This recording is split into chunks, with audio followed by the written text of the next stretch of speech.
정봉재 정치쇼 1부 순서 들어가겠습니다.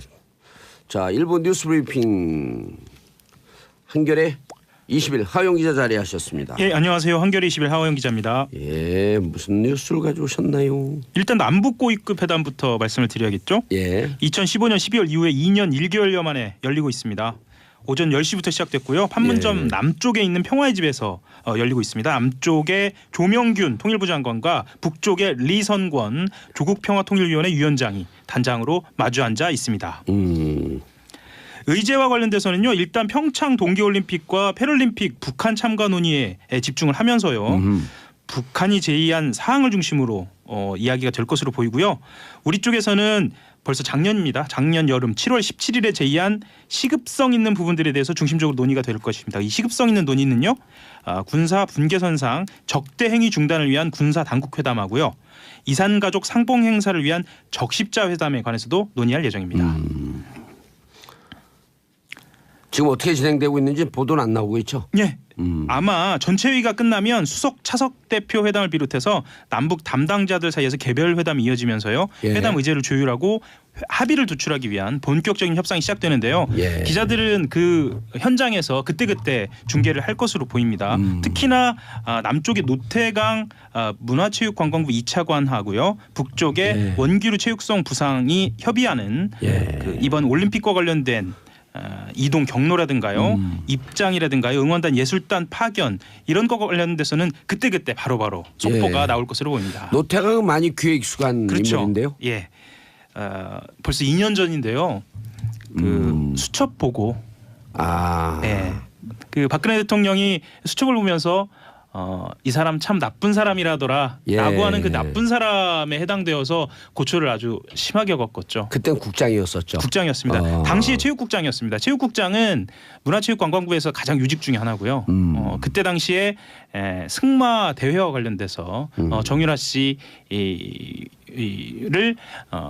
와 관련된 수사가 이루어졌고 그것이 부당하다라고 얘기가 나와가지고 내부적인 조사가 이루어지는 과정에서 이제 박근혜 대통령의 미움을 산 거죠. 공정하게 하려고 하다가 미움을 산 겁니다. 예, 공정하게 하려고. 예.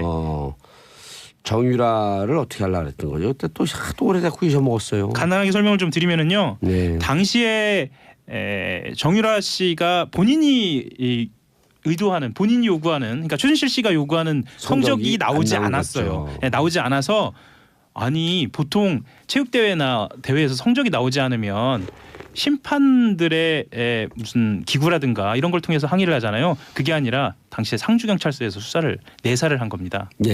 그런 일이 벌어졌고 또 이후에 승마협회 내부에 비리가 있다더라 아니면은 좀 더 나아가서 이 내부를 좀 정화할 필요가 있다라는 제보를 가지고 직접 청와대에서 노태강 당시 차관, 당시 국장이죠. 국장에게 조사를 지시했습니다.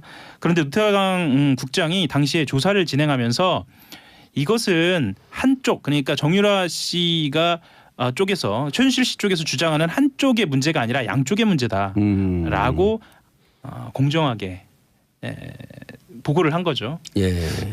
청와대 입장에서 봤을 때는 아니 최순실 씨가 주장하는 그러니까 정유라 씨의 편의를 봐주려고 하는 게 아니라 그쪽도 문제가 있다라고 보고를 하니까 굉장히 불만이 많았죠. 그래서 당시 체육국장에서 한직으로 쫓겨나는 계기가 되었습니다. 그리고 2년 뒤에는 노태강 국장이 어느 직위에 있는 것을 보고 아직도 이 사람이 문화체육관광부에 있어요라고 해서 결국은 문화체육관광부에서 쫓겨나는 그런 수모를 겪게 됐습니다. 끝까지 뒤끝장년. 뒤끝장년이었죠. 결국 이렇게 화려하게 부활을 했네요. 컴백. 국민이 촛불로 컴백을 시킨 거죠. 그렇죠. 촛불을 통해서 남북 고위급 회담까지 가게 되는 이런 상황에 왔습니다. 그리고 오늘 논의될 것 중에 평창 올림픽 기간 그 중에는 대북 독자 제재를 한시적으로 유예하겠다. 이것을 검토하고 있다. 중앙일보가 보도했네요. 이 한시적 유예입니다. 한시적 유예를 하는 이유에는 여러 가지가 있는데요.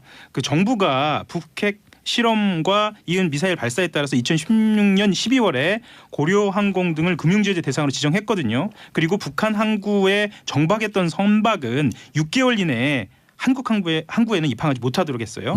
그런데 북한 대표단이 참가할 경우에 경비를 국제올림픽위원회 IOC와 한국 정부가 부담할 뜻을 밝혔는데요. 거기에 금융제재 대상인 고려항공이 들어가 있습니다. 그래서 아하. 항공료를 지불할 수 없게 되죠. 우리 쪽에 예. 편의를 봐준다고 하더라도요. 그리고 강원도에 크루즈를 지원해서 북한 대표단을 숙소로 사용하겠다는 구상도 있었는데요. 그것 또한 금융제재에 들어가게 됩니다. 그래서 예. 최소한 올림픽 정신 차원에서는 유예하는 것이 어떻겠느냐라는 뜻이 반영된 것으로 보입니다. 알겠습니다. 그다음에 그 세계일보는 지난해 말 북한의 조건 없는 대화를 제안했다고요? 미국이? 예.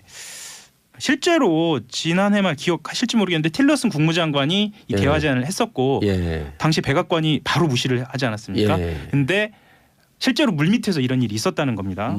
도널드 트럼프 미국 정부가 미국 국무부하고 유엔 주재 북한 대표부 간의 대화 창구인 이제 뉴욕 채널이라고 부르거든요. 예. 뉴욕 채널을 통해서 스웨덴이나 노르웨이에서 조건 없는 북미 직접 대화를 갖자고 북한에 공식 제안을 한 것입니다. 틸러슨이요? 예. 예. 그러니까 물밑에서는 이미 평화 이야기가 있었던 겁니다. 제가 그걸 들었잖아요. 그러니까 2월 중에 남북한 평화 관계 그 평화 무드가 급격하게 조성될 거라고. 그렇죠. 제가 계속 얘기했잖아요. 저도 들었죠. 이거 들었단 말이에요. 예, 청취자님도 다 들으셨을 겁니다. 들었을까? 이 얘기를 아니 뉴욕 라인이 살아있다라고까지만 얘기했죠 저희가. 예.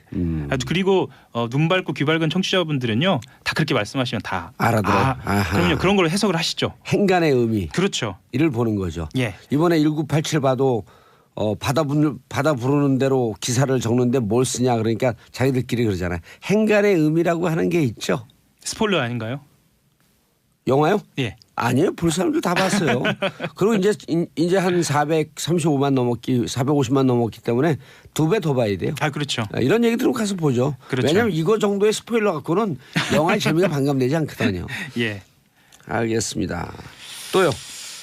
미국 얘기를 조금 더 드리면은요. 예. 미국은 북한이 핵 미사일 도발을 중단한 상태에서 미국과의 대화 의사를 공개적으로 천명하면 이를 대화의 조건으로 충족된 것으로 간주한다고 했거든요. 예. 보자면 신년사에서 사실상 핵 미사일 도발을 중단한 것으로 그것 또한 행간을 읽을 수 있지 않습니까? 어쨌든 올림픽 기간에는 평화를 어떤 평화 분위기를 구조적으로 만들겠다는 것이니까요. 핵 전력의 완성을 선언했잖아요. 그렇죠. 근데 예. 완성했는데 뭘 또 실험을 해요. 그렇습니다. 예. 이거를 말하자면 기계적 일정표는 끝났다. 그러니까 과학적인 일정표는 끝났고 정치적 일정표만 남았다 이렇게 표현한 분도 있습니다. 예, 이종석 전 통일부 장관이 이런 이야기를 했는데요. 저는 이것이 정답이 아닐까라는 생각은 또 좀 합니다. 기계적 일정표는 끝났다. 기계적으로는 더 이상 이제 기술적으로는 더 이상 할 필요 없고 다만 미국과의 대화를 위한 레버리지 지렛대로서 한두 차례 쓸 수는 있을지 몰라도 그렇죠. 정치적 일정표라는 것은 상대를 봐가면서 한다는 거죠. 상대가 어떻게 나오냐에 따라서. 그리고 굳이 그것이 필요 없다고 한다면 쏠 이유도 없겠다. 그렇죠. 그렇습니다. 알겠습니다. 북한 대표단은 금강산 육로 이용을 결정했다. 는 얘기도 있고요. 일단 알려진 얘기여서 이것은 오늘 회의를 통해서 결정이 될 것으로 봅니다. 육로는 여러 가지 의미가 있는데요. 그 금강산 쪽, 원산 쪽을 통해서 들어오는 겁니다. 그러니까 금강산 고속도로를 통해서 들어오는 건데요. 남북 군사 분계선을 육로로 넘어오는 거고요. 이게 합의가 되면 2015년 10월에 실제로 넘나든 적이 있습니다.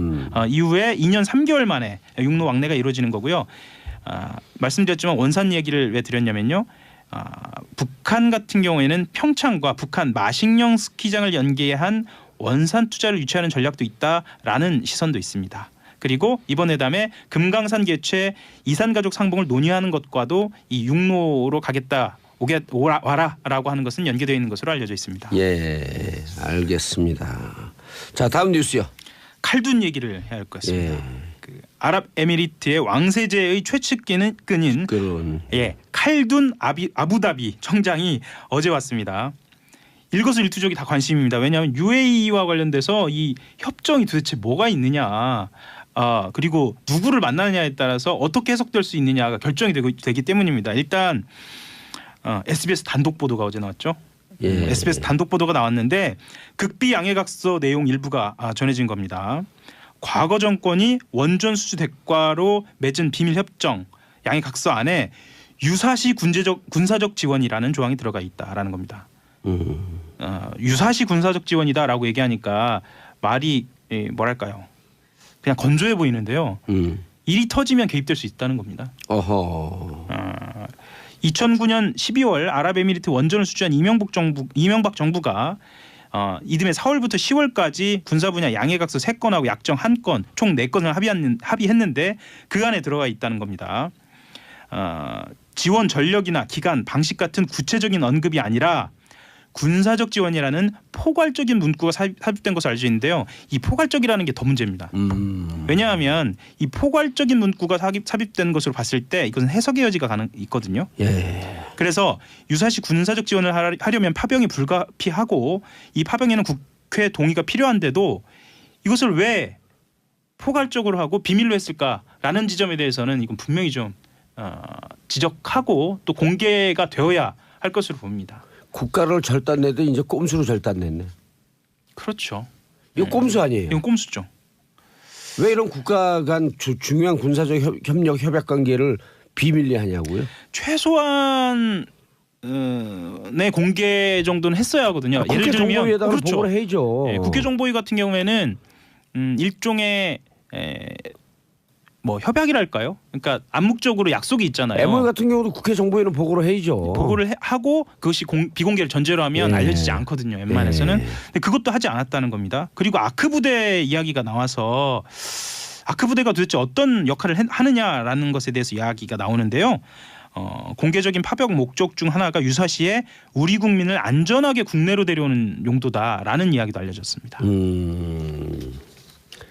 그럼 거기가 그 상시적인 전쟁 발발 지역으로 볼 수 있는 거네. 지금으로서는 그렇지는 않은데 어쨌거나 이란과의 관계에서 아랍에미리트와 사우디가 대척점에 서 있다고 볼 수 있지 않습니까? 군사적으로는 아니면 여러 가지 정치적 의미에서. 이란은 시아파, 여기는 수니파. 그렇죠. 그래서 그런 점 때문에도 아랍에미리트가 본인들이 군사적으로 뭔가 좀 대책을 세워야 하지 않을까 이런 그 이야기들이 아주 오래전부터 나왔습니다. 오죽하면 세계의 화약고라 그러잖아요. 그렇죠. 그렇기도 하고 거길 또 왜 들어가? 실제로 우리나라 정유회사 그래서 SKGS가 나오는데 정유회사들한테 굉장히 중요한 곳이기도 하고요. 알겠습니다. 자, 다음 뉴스.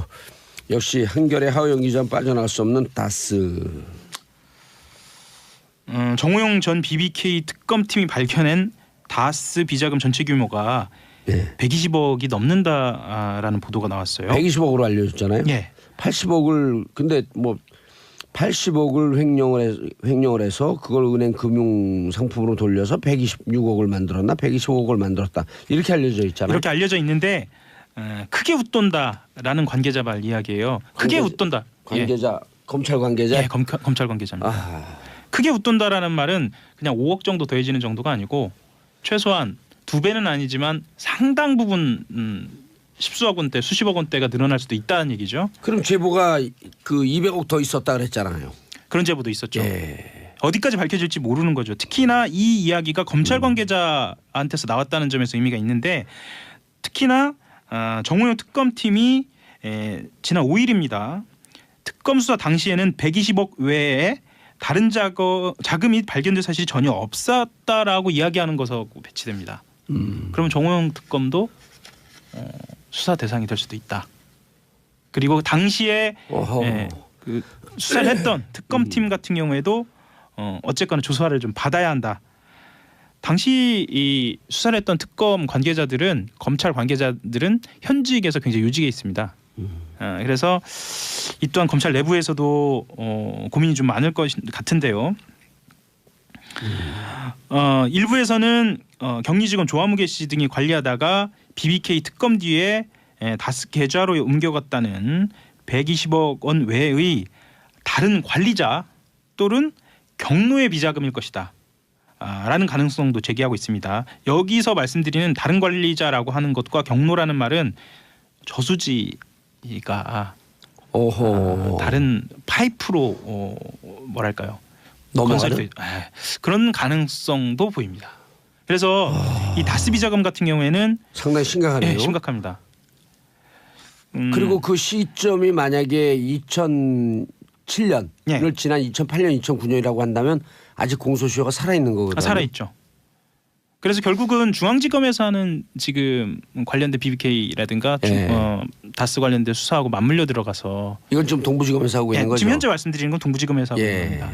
맞물려 들어가서 하나로 합해지지 않을까라는 생각도 나오고요.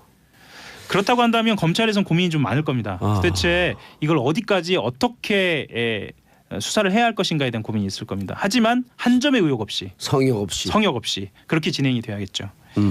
이게 한겨레 보도니까 관계자라고 하는 걸 누군지 알 거 아니에요? 제가요? 예. 아니 근데 관계자라고 하는 것이 보통 그 이른바 이제 기레기들이 소설 쓸 때 관계자라고 하는 표현으로 쓰잖아요. 근데 하원 기자 기레기 아니잖아요. 저는 뭐 기레기는 그러니까 관계자가 누구냐라고 받아 죽는 대로 쓰고 소설 쓰지 않잖아요. 그럼 관계자가 누구가 분명히 있다. 이거만 확인해 주세요. 있다. 검찰 관계자다. 있죠. 당연히 있죠. 분명한 제보다. 분명한 제보죠.